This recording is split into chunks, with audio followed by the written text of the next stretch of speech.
It's important to note that the so-called anti-woke strategy from Ron DeSantis we were discussing before the break does have its fans. Our Ellie Reeve met a group of women from different parts of the country with various political backgrounds, but also, they say, bonding online over their appreciation of the now presidential candidate and his actions surrounding COVID. If DeSantis were to run tomorrow, he would win. And that would be such a hard pill to swallow, I think, for many people.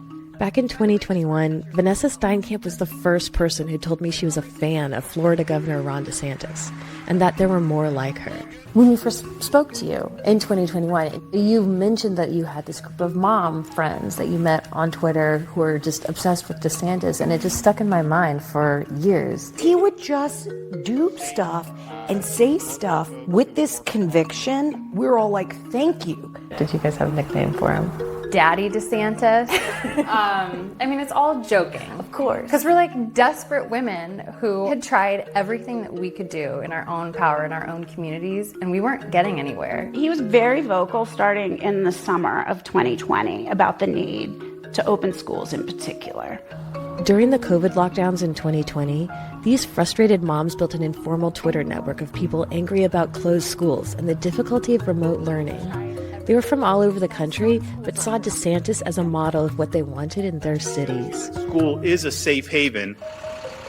I mean, when I started advocating for kids to go back in person, I was called a granny killer, a teacher killer, selfish on Twitter. Oh my God, it was awful. Steinkamp is a teacher in Dallas and warned early on that lockdowns would hurt kids, especially poor kids. We can't forget our most vulnerable, and we've just created the single largest inequality generator in a generation by having some schools opened, some schools closed. On Twitter, Steinkamp connected with Jen Say, then a Levi's executive, who moved her family from San Francisco to Denver in early 2021 so she could send her kids to school in person. We quickly sort of found a community online, and I found it really interesting that she was a teacher that was advocating for in-person school. In San Francisco, you could go to a bar or a strip club, but my high school student couldn't go to English class. Say says she was forced out of Levi's in 2022 because of her COVID tweets, which the company told NPR undermined its own health and safety policies and sowed confusion among employees. 90% of what I wrote about was playgrounds and schools, and there's nothing embarrassing about that now. There were several active group chats where the moms shared news about COVID and DeSantis. One grew to more than 80 people, and they traveled to each other's homes. Many had been lifelong Democrats, including Julie Hamill, who has 3 kids and lives near LA. Want to do Beyblades?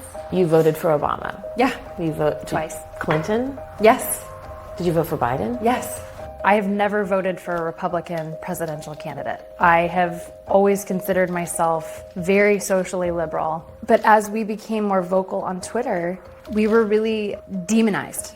In 2022, she ran for school board in Palos Verdes and won. So I'm going to fight back. And was an active defender of her Twitter friends. They aren't crazy. Data from the education department shows kids have been hurt by long-term remote learning. Black and brown students more than white. In August 2020, DeSantis was early to open schools compared to other U.S. states, but not the world. Many European countries went back under national policies. In May 2020, for example, a Finland health official cited data that kids didn't play a significant role in spreading the virus. But in the last 2 years, DeSantis has launched his presidential campaign and focused more on the culture war. We will make sure, as president, we leave woke ideology in the dustbin of history where it belongs.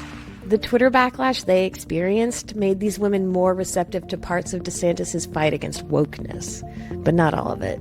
I'm wondering if you think that DeSantis' very public war on woke distracts from the message that you like about him. A little bit, I do.